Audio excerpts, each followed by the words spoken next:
Amigos, amigas, sean todos ustedes bienvenidos y bienvenidas a una nueva edición de Café para Dos. Hoy siento un enorme placer porque cuando tú lees algo de la persona que vas a entrevistar y lo tienes delante, dices, caramba, el tiempo, como 40 años después te lo pone delante. Porque claro, ya lo leía yo cuando la provincia, Diario de Las Palmas, Luis León Barreto. Muchísimas gracias por tomarte este bullito de café virtual con nosotros. Gracias a ustedes por invitarnos. Luis León Barreto, que desarrolla su vida profesional prácticamente aquí en la provincia de Las Palmas, pero naces en los llanos de Aridane de La Palma. Sí, efectivamente. Allí nací, luego estudié en Tenerife, trabajé también en los periódicos de Tenerife, tanto la tarde como el día, mientras estaba estudiando periodismo. Y luego, en el 72, me vine para aquí, en el periódico La Provincia, y donde he estado muchísimo tiempo en el periódico. Pero a los 19 años, yo porque es que leí un poco Sí. biografía, un poquito nada más. Sí, Con 19 años en aquella época ya te fuiste primero a Francia y después a sí, Inglaterra. a Francia con 18 y ya con 19 a Inglaterra, sí. Bueno, porque salir de un sitio tan estrecho y tan pequeño como La Palma y conocer el mundo era algo necesario, ¿no? Y en aquella época con la muy baja cualificación en idiomas, porque en mi época solo se estudiaba francés, no inglés. Francés. Entonces, claro, era un déficit tremendo y yo fui a Inglaterra sin saber una palabra de inglés. Pero allí estuve 5 meses en Londres, que fueron muy interesantes porque, claro, Londres es una ciudad muy buena para los jóvenes, da muchas oportunidades y luego el aprendizaje de la convivencia, de la democracia, el ver cine sin censura, el leer libros sin censura, en fin, era aquello magnífico, una época extraordinaria, ¿no? Claro, y para una persona que está con la carrera de ciencias de la información, un periodista que va a ejercer, te da otra visión del país en el que estabas, el salir de él, ¿no? Sí. Irte a... Sí, en aquella época los españoles estábamos bastante mal vistos porque realmente España era la dictadura, era Franco, ¿no? Y entonces no había mucho cariño, digamos, ni mucho prestigio por las cosas de España. Pero sí que había bastantes canarios en Inglaterra, sobre todo en la hostelería. Ah, qué bueno. Sí, camareros, cocineros, etcétera. Había incluso de mi isla unos cuantos emigraron, ¿no? Porque ya después de Cuba y Venezuela, la siguiente etapa de emigración fue realmente, sobre todo Inglaterra. Y era muy interesante porque además coincidí con los Rolling Stones, con los Beatles, con la revolución sexual, con aquella libertad de los años 60 y aquello fue fantástico a esos niveles, ¿no? Nosotros tuvimos aquí a Martín Ramos que narraba la erupción del Teneguía, Sí. pero tú nos estás narrando ahora eso, el haberte ido a Inglaterra en esa época de los Rolling y de los Sí. Beatles, que es una revolución para los jóvenes y para toda una época. Voy a aprovechar, no está en el guión, ¿no? Que has nombrado estos mitos. Por cierto, que los Rolling vuelven a estar en la carretera nuevamente. Casi con 80 años. Casi con 80 años. Hay que Sí. tener espíritu y la sangre que se ponen, ¿no? Desde luego. No sería el mundo igual sin ellos, ¿no? Yo pienso que no, porque realmente rompieron barreras, introdujeron conceptos nuevos, elogiaban la paz, que era muy importante porque estaba la guerra del Vietnam todavía por ahí, y son admirables. Estos dos grupos son universales porque trajeron un mensaje de hermandad, de fraternidad, de amor, de ilusión, de libertad.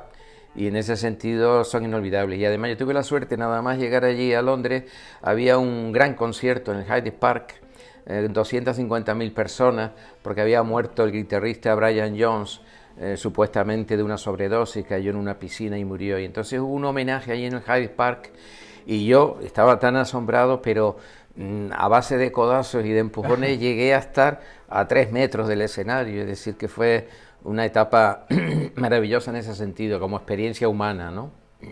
Que todos debemos de intentar. Y de experimentar. Sí, salir de las islas siempre para mí ha sido muy necesario, pero yo siempre he sido partidario de ir y volver, es decir, de ir, aprender, mirar, observar y volver a las islas, porque yo creo que las islas también necesitan ese tipo de mirada, mirada desde lejos y mirada desde dentro, ¿no? Y es un poco lo que yo me he propuesto. Ahora que la monarquía está en la picota, está en la guillotina esa virtual de la ciudadanía, Sí. de la democracia, Sí. a ti te toca, claro, un periodista jovencito, vivir la muerte del dictador Sí. y ese relevo generacional de ese monarca impuesto por el dictador, que es el rey emérito Juan Carlos, para luego esa democracia en pañales que teníamos. ¿Cómo viviste todo eso en ese momento? ¿Dónde te pilla? ¿En qué periódico te pilla? ¿En Tenerife o aquí? No, aquí, me pilla aquí en la provincia, era redactor de la provincia en el 75, en noviembre, el 20 de noviembre. Y bueno, nosotros salíamos de una etapa de luces y de sombras, más de sombras que de luces, porque en aquella época nos hacían expedientes, nos ponían multas, había ciertos temas que te podían llevar a una denuncia en el fiscal, y todos tuvimos ese tipo de problemas, ¿no?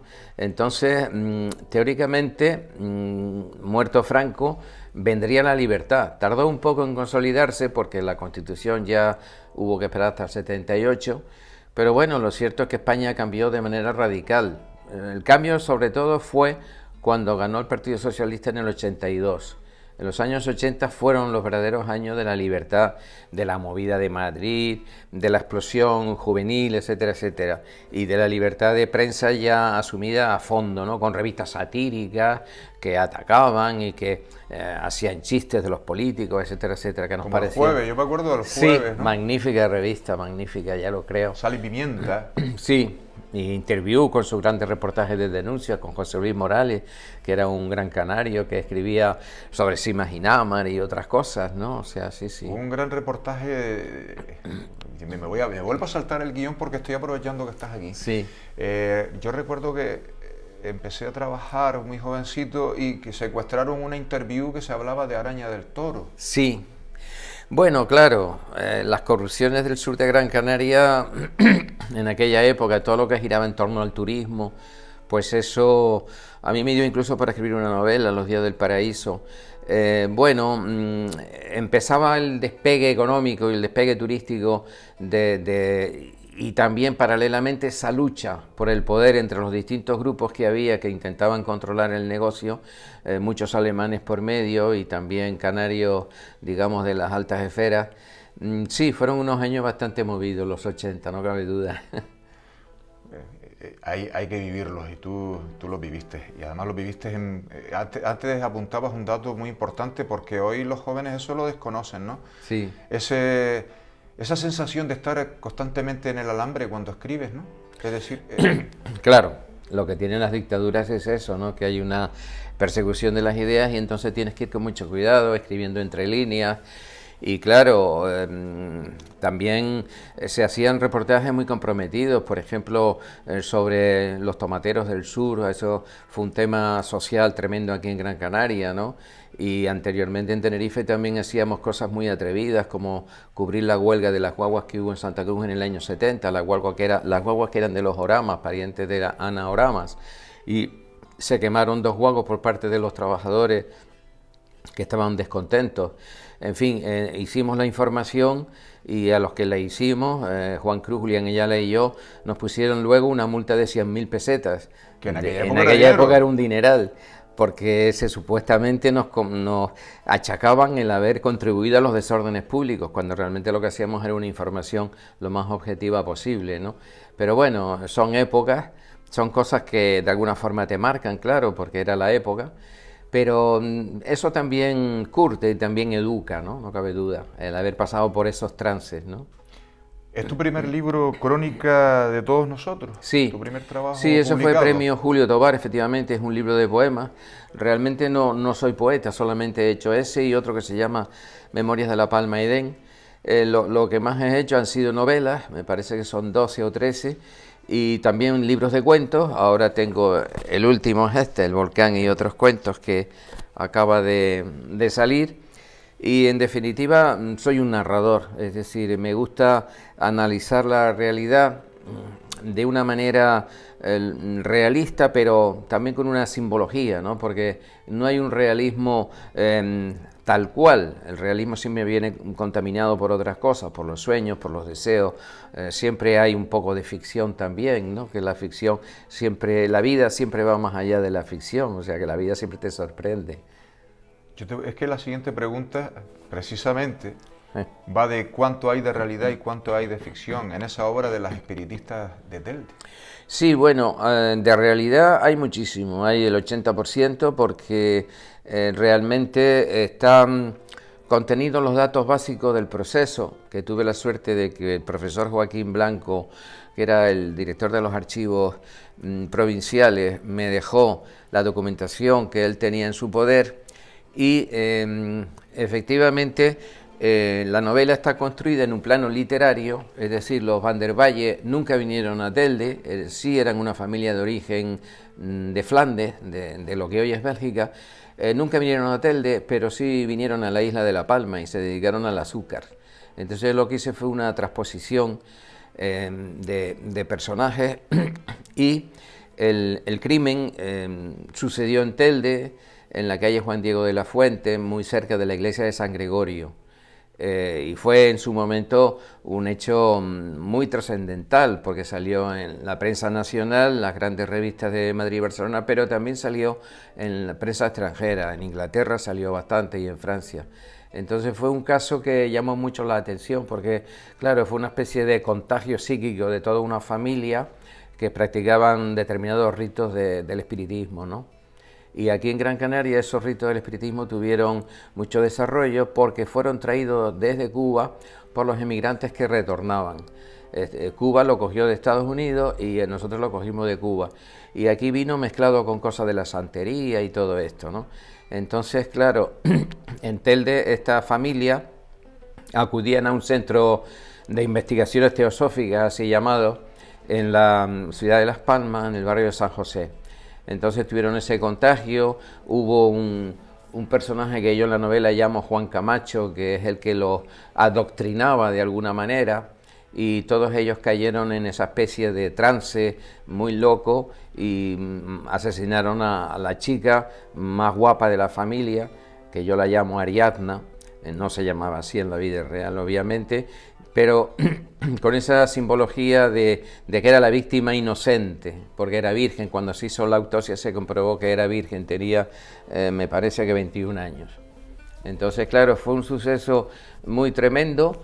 Al principio la gente de Telde no quería aceptar que ese hecho había sucedido, pero al cabo del tiempo, incluso el ayuntamiento, cuando viene la fiesta de San Juan, bueno, no sé si este año lo harán porque todavía estamos medio con el COVID, pero sí ponían unos carteles que ponían Telde, ciudad de las brujas, lo cual al cabo del tiempo demuestra que acabaron aceptando un poco el mensaje que yo quería transmitir, que realmente no fue en Telde solo donde hubo espiritismo, sino que lo hubo en otros muchos sitios de la isla, y curanderismo y este tipo de adivinación, las barajeras, etcétera. Había mucha gente supersticiosa, ¿no? Incluso había en Artenar una señora que se llamaba Cha Zaragoza, que decía que hablaba con los muertos y que recibía mensajes del más allá. Entonces había gente de Las Palmas, de la clase, digamos, cultas, que iban a llevarle mensajes. Esta señora supuestamente los transmitía a las ánimas del purgatorio. Como una medium, ¿no? Sí, sí, claro, y las ánimas del purgatorio, yo creo que también como un pequeño negocio, ¿no? Claro. Las ánimas del purgatorio transmitían siempre el mismo mensaje, que le den las misas gregorianas a la memoria del difunto. Las misas gregorianas son 30 días seguidos y supuestamente con las misas gregorianas ya se aliviaban del purgatorio, ¿no? Telde es una ciudad siempre envuelta en misterio. Recuerdo de pequeño, en esa época también todavía resonaban los ecos de Juan García en sí, Corredera. Claro. Sí, Telde es un lugar bastante curioso, ¿no? Porque junto con Gáldar eran las dos capitales, digamos, prehispánicas de la isla. Y en Telde hay muchos yacimientos, también en Gáldar, pero en Telde también. Y luego en Telde ya es una ciudad de más de 100.000 habitantes, una ciudad grande, con ciertas contradicciones sociales, ¿no? Por ejemplo, tiene un índice de paro siempre bastante elevado. Bueno, cuando salió el libro se armó un pequeño escándalo, decía la gente que yo me había inventado los hechos, que eran fantasías, que no eran ciertos y tal, pero yo siempre que me decían esto les decía, vayan ustedes al archivo, a la hemeroteca del Museo Canario, vean los periódicos de la época, del año 1930, que fue el 28 de abril por la noche del 30 cuando sucedió el crimen, y vean también los periódicos de noviembre del 31, que es cuando se hace el juicio, ¿no? Entonces ya la gente, con el testimonio de todos los periódicos que había en Gran Canaria, pues se dan cuenta de que no era invención, ¿no?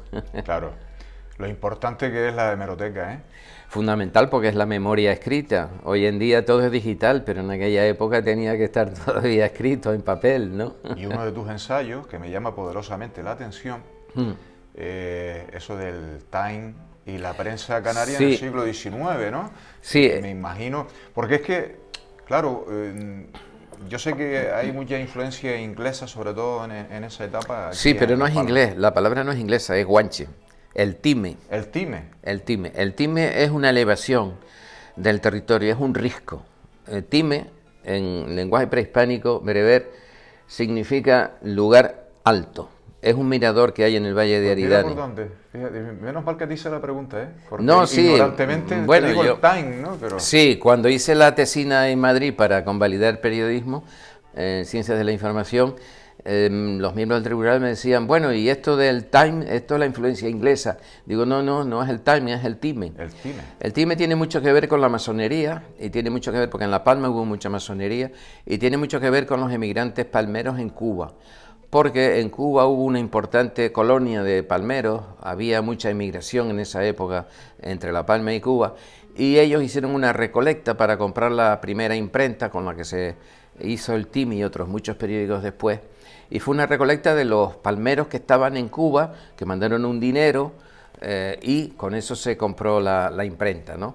El time y la prensa canaria del siglo XIX, es interesante constatar que entre los miembros del time, directores y periodistas, había miembros de la masonería. En una ciudad muy pequeña, Santa Cruz de la Palma, sin embargo, en el sector de las profesiones liberales, por ejemplo, médicos, en el sector de los militares, en el sector de los comerciantes, pues había importantes personas metidas en la masonería. Y eso contribuyó mucho al desarrollo cultural de la isla, a mi modo de ver, y a un cierto espíritu de tolerancia y de democracia, ¿no? Que La Palma es una isla muy sometida a los caciques y al poder del más rico, que impone el control del agua, el control de la tierra, un montón de situaciones sociales. Y bueno, a raíz de ahí, pues yo escribí ese libro, que tuvo una primera edición del Cabildo de Gran Canaria y otra segunda edición de IDEA en Santa Cruz de Tenerife. Y bueno, es un libro que forma parte de luego una avalancha que ha habido de estudios sobre la prensa canaria del 19, pero el mío fue el primero y es de los años 80. Pues muy bien, muy bien. Vamos a hablar de la Asociación Canaria de Escritores. Eres uno de los cofundadores. Sí, bueno, fue un buen proyecto. Llegamos a tener 140 miembros de todas las islas. Ahí es nada. Sí, incluso tuvimos una subvención de la Dirección General del Libro, que en aquel momento existió. Se hizo una revista insularia que duró 4 números. Y bueno, el primer director fue Alberto Omar. El segundo fui yo y el tercero ya yo aguanté, me parece que 2 años, 3 años. Digo aguanté porque es complicado dirigir o llevar una asociación de escritores, porque todos tenemos muchos egos, somos muy personalistas. El trabajo del escritor siempre es muy solitario, muy individual. Entonces somos personas hipersensibles y entonces siempre hay pequeños roces, pequeñas situaciones difíciles. Los puntos de vista distintos. Los puntos de vista distintos, claro, hay en realidad... yo creo que hicimos cosas para el tiempo que estuvimos y desde que yo me fui realmente no se hizo nada. Es decir, yo estuve un tiempo, aguanté un tiempo, y digo aguanté porque efectivamente siempre hay ese tipo de piques, ¿no? De tensiones entre los escritores, ¿no? Y claro, realmente Alberto Mar, que fue el primero, estuvo mucho menos tiempo que yo fui el que más aguantó. Claro, a lo mejor hay gente que tiene más capacidad de aguante que otros, ¿no? Sí, aunque realmente es conflictivo y de hecho las asociaciones de escritores que ha habido, después ha habido otra que se llamaba NACE, Nueva Asociación Canaria para la Edición, que a mi modo de ver ha sido un fracaso porque ha tenido muchas menos personas vinculadas. Claro. Y realmente ha hecho muy pocas cosas, o sea, realmente era una asociación vinculada a la edición, es decir, de alguna manera te ayudaban a maquetar el libro, a hacer la portada, etcétera, para publicarlo, pero no tuvo una actuación, digamos, de cohesión entre los escritores como claro. Sí tuvo la Asociación Canaria de Escritores, ¿no? Que sí tuvo más cohesión. Pues vamos a correr un tupido velo, sí. Porque es una experiencia más, sí. Y volvamos a las creaciones literarias. A mí me llama poderosamente la atención una, igual me equivoco, Ulrique tiene una cita a las 8. Sí, esa fue una novela bastante sorprendente. ¿Por qué fue sorprendente? Te explico. Yo tenía 20 años y estaba trabajando en el periódico El Día como redactor en práctica, porque no era sino estudiante. Y una madrugada viene un teletipo que dice: el canario Luis León Barreto, primer finalista del premio Sésamo de novela corta en Madrid. Yo me presenté a ese premio porque vi la convocatoria por ahí, yo tenía 20 años, sumamente verde, y hice una novela corta, la mandé al concurso, nunca se pudo publicar después porque fue sometida a consulta, censura previa. Madre mía. Sí, claro, es la época de Franco, no lo olvidemos. Entonces rechazaron la edición alegando que era una novela que hablaba de la juventud sexualizada y politizada. Y claro, esos dos temas, el sexo y la política, al franquismo no le interesaban mucho. Claro. Pero esa fue la base para esa primera novela que mencionaste, Ulrique tiene una cita a las 8, que luego fue premio Pérez Galdós en el año 76 y se publicó en Madrid en el 75 por una editorial de Madrid, ACAL. Entonces esa novela era muy experimental, era atrevida para el momento, era de ruptura, tenía mucha influencia de la nueva narrativa latinoamericana, de Cortázar, sobre todo de Cortázar, y de los grandes escritores latinoamericanos que yo admiraba mucho en esa época, ¿no? Entonces se publicó después, como digo, tuvo bastante suerte en la crítica. En Madrid, el periódico Informaciones le dedicó la primera página del suplemento de cultura a Rosa María Pereda, y aquí en Gran Canaria ganó el premio Pérez Galdós en el año 76. Y esa fue, digamos, mi primera obra narrativa, ¿no? Que arrancaba de aquella otra que no se pudo publicar por la censura, ¿no? Entonces, claro, en aquella época, estando Franco vivo, pues lógicamente uno tenía que tener cierto cuidado con los temas, ¿no? Y porque te podían llevar fácilmente a fiscalía, ¿no? De hecho, me llevaron alguna vez por tonterías a veces, pero era un poco el riesgo de la época, ¿no? ¿Has tratado de ser, unas veces obligados por la situación que nos acabas de narrar y otras veces pues por ética profesional, ser lo más aséptico y lo más objetivo y lo más neutral posible en tu profesión de periodista? Bueno, la objetividad no existe, la neutralidad no existe. Me gusta que lo digas. Eso es imposible, es decir, un mismo hecho, en España hay 4 o 5 periódicos nacionales de envergadura, El País, El Mundo, ABC, el Periódico de Cataluña, La Vanguardia, etcétera. Y en realidad tú verás que un mismo hecho es interpretado de manera completamente diferente por cada medio. Es decir, entonces hay que leer más. Claro, cada medio tiene variado. Su ideología. Detrás de cada medio hay una empresa. Las empresas ya no son idealistas, están controladas por los bancos, por los grandes grupos financieros, a veces con dinero extranjero. Entonces, lo de la objetividad es un deseo, sí, es una desiderata, es decir, un deseo de objetividad, de imparcialidad, pero es imposible. De todas formas, claro, el informador debe escribir al margen de su idea personal incluso, de sus ideas políticas, es decir, debe dar una referencia, digamos, lo más neutral posible, sabiendo que la neutralidad no existe y la objetividad tampoco. Pero bueno, eso en todos los proyectos del mundo, incluso en los mejores, que a mi modo de ver son los ingleses, por más respetuosos, tú ves en Inglaterra también como eso ha ido devariando, es decir, hoy en Inglaterra hay una prensa sensacionalista que es terrible, el amarillismo, ¿no? Que le llaman, sí, ¿no? Sí, el amarillismo inglés es tremendo, y el alemán también, el Bild, por ejemplo, ¿no? Y en Japón todavía hay periódicos que editan millones y millones de ejemplares, ¿no?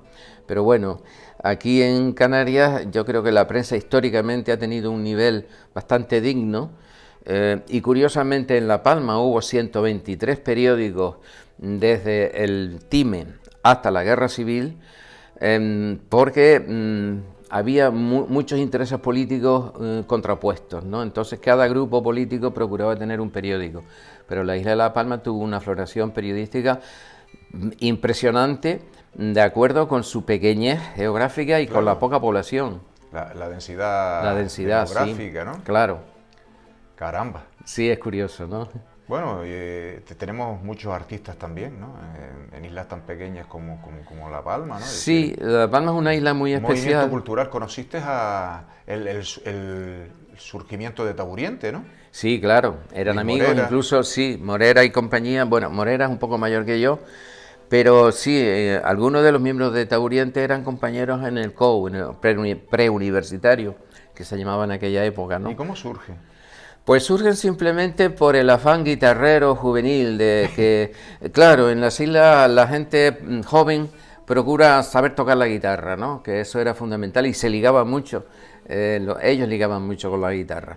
Entonces, ahí fueron creciendo, porque Luis Morera tiene mucho talento, porque es una persona que pinta, que es una persona que hace canciones, tiene canciones increíbles como Taburiente, dedicada a la caldera de Taburiente, con unas letras preciosas. La Quinta Verde. La Quinta Verde, magnífica. Tiene muchos buenos temas. Cuando estaba Luisa Machado, la vocalista tinerfeña, cuando estaba con el grupo, fue la gran época de Taburiente en aquellos años, ¿no? Y sí, yo lo sigo admirando y tengo sus discos, ¿no? Qué bueno que nos hayas dado ese dato importantísimo, histórico. Sí. Te lo agradezco. Bueno, ya digo, La Palma es una isla especial porque estuvo muy incomunicada, porque es la isla más agrícola de todas. Todavía el turismo no cae bien a la mayoría de la población, no quieren que venga mucho turismo, quieren conservar sus esencias, digamos, de cultura rural, sus tradiciones, sus romerías, todo esto. Pues como quería César Manrique, ¿no? En cierto modo, sí, en cierto modo. Y La Palma ha conservado bastante bien el paisaje en los caseríos, en fin. Incluso pues hay varios miles de extranjeros allí viviendo, sobre todo alemanes, bueno, afectados por el volcán, porque el volcán destruyó precisamente la zona donde más alemanes había establecidos, ¿no? Y eso ha sido muy duro para La Palma, ha sido un golpe tremendo. Pero bueno, lo cierto es que es una isla muy especial, alejada de las otras, muy mal comunicada, donde no había turismo. En Gran Canaria en los 60 había muchísimo turismo, allí no había ninguno. Y entonces todo eso también conforma una personalidad diferenciada, ¿no?, del resto de... Y obliga al palmero a salir de ahí, claro. Sí, claro, lógicamente, y hoy en día sigue siendo lo mismo, es decir, que los que van a estudiar fuera, bien sea a La Laguna, bien sea aquí a Las Palmas de Gran Canaria, bien sea a Madrid, el 80 o el 90% no vuelven, es decir, porque claro, la isla tampoco ofrece trabajo para los jóvenes, solamente hay agricultura platanera, pero... Esta es un poco la diferencia con respecto a Lanzarote, ¿no?, que ha duplicado la población. Lanzarote ya es el doble de La Palma en población. Precisamente, este es tu último libro, Sí, el volcán y otros cuentos. Sí. Y hablas, hay un poco, nos hablas de esta última... Sí, hablo del erupción. Volcán, efectivamente. Hablo del volcán porque el volcán fue el 19 de septiembre, que fue una fecha trágica para la isla. Y yo añadí cuentos que ya estaba trabajando en los años estos de la pandemia. Digamos que la pandemia es el fondo del libro, ¿no? El fondo existencial. Son 50 cuentos, la mayor parte son breves, hay otros un poco más largos, y son análisis de las emociones en el volcán.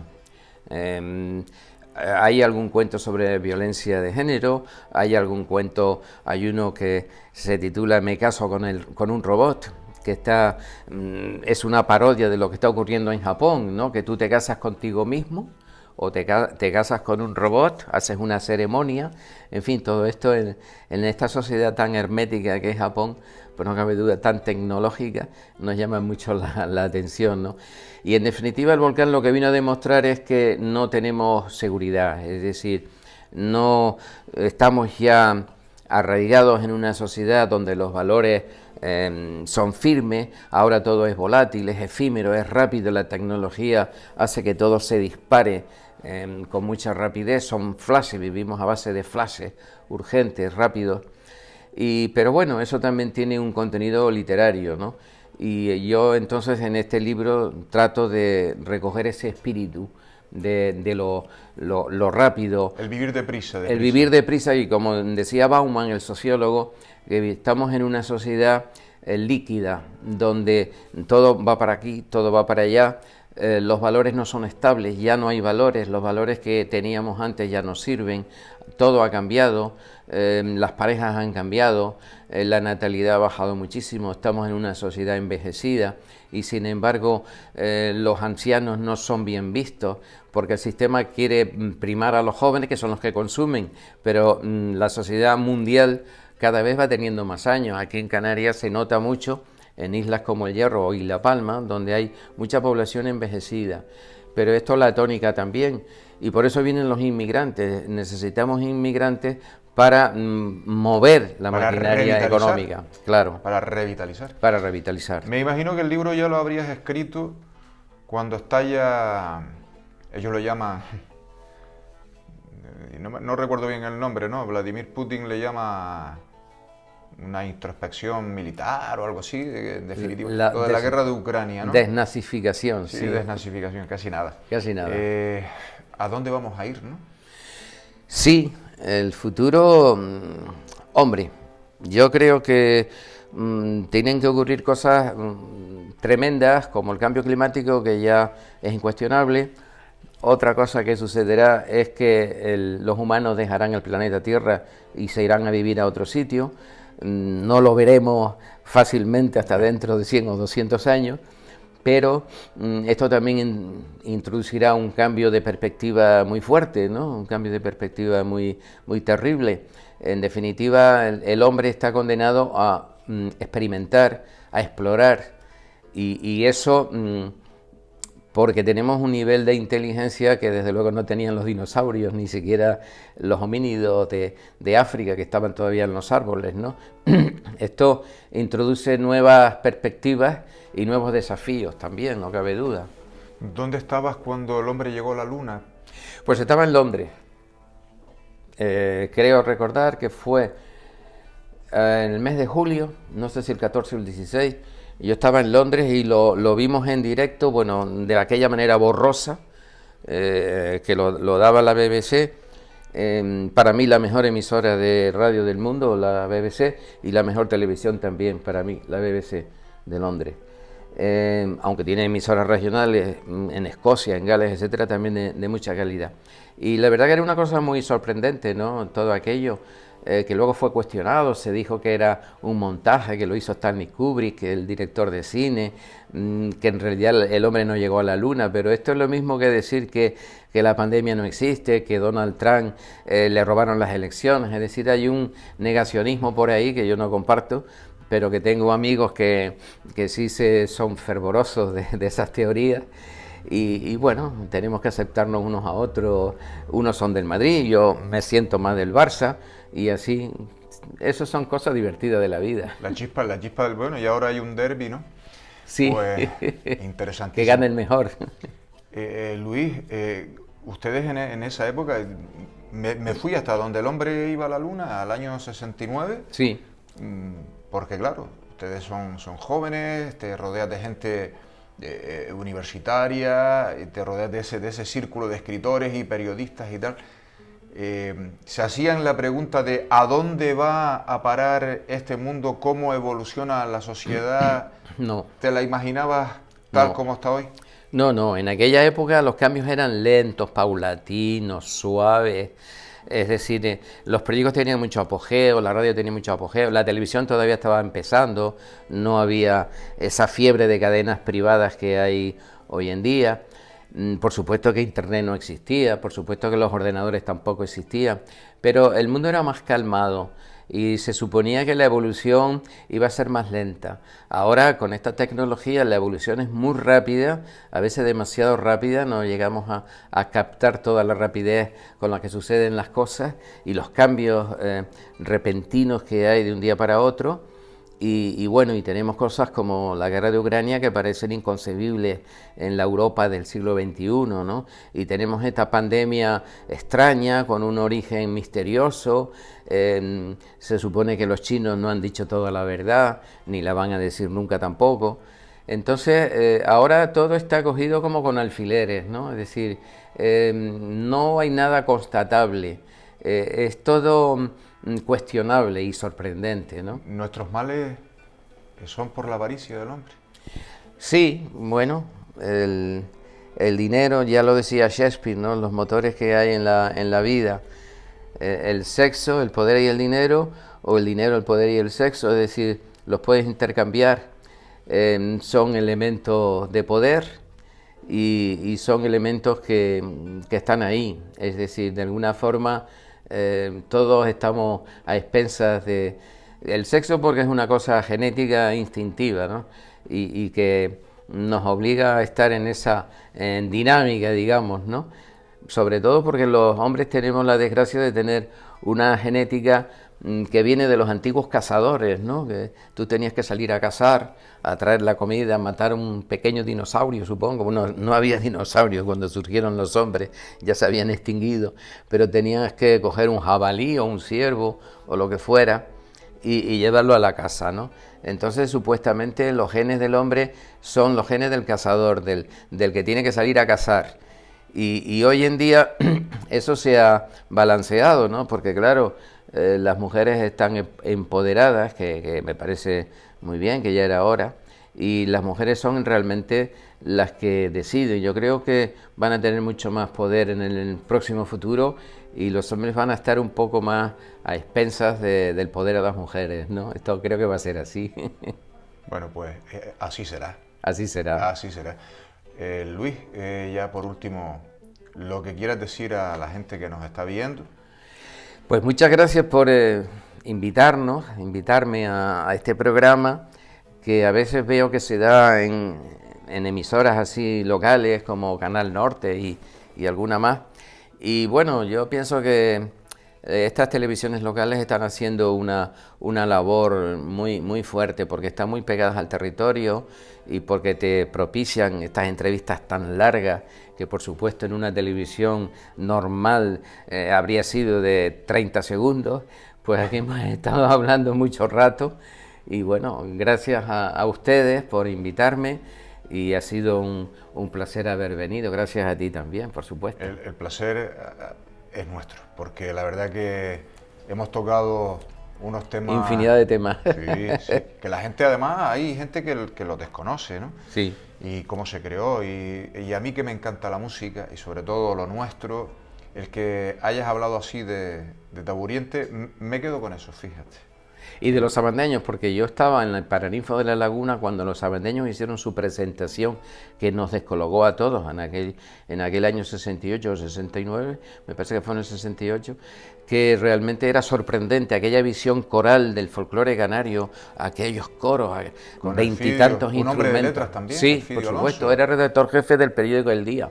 Con los dedos en la boca. Sí. Editó un libro con los dedos en la boca. Sí, ¿no? Y otro más, El Giro Real, que era sobre las peleas de gallos, también. Sí, él publicó un par de cosas. Sí. Sí. Muy bueno. Además, cayó en muy buenas manos nuestro folclore, entonces. Sí, ya lo creo. Nanino.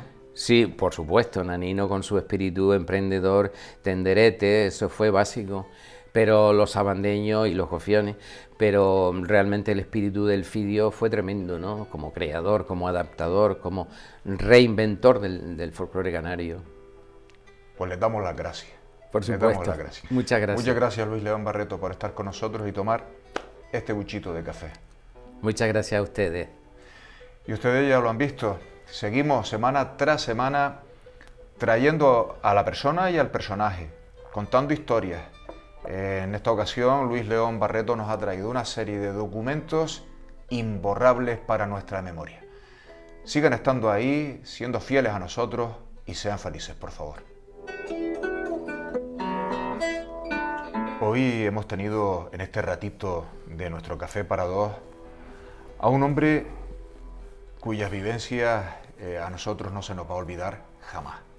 Luis León Barreto nos ha traído parte de nuestra historia, de esa historia de los estertores de la dictadura, el nacimiento de la democracia, esa revolución que implicó un canario ahí en la corte inglesa, viendo cómo los Rolling y los Beatles cambiaban la historia completa del mundo, viendo cómo el hombre llegaba a la luna y todo era más lento, todo era más lento, todo era más bello y esas lecciones son las que debemos de tomar. Hoy para nosotros ha sido un verdadero placer y yo me sigo quedando con ese nacimiento de sus paisanos, con Luis Morera al frente de Taburiente. Él nos ha traído ese libro de El Volcán y otros cuentos. Con nosotros ha estado Luis León Barreto.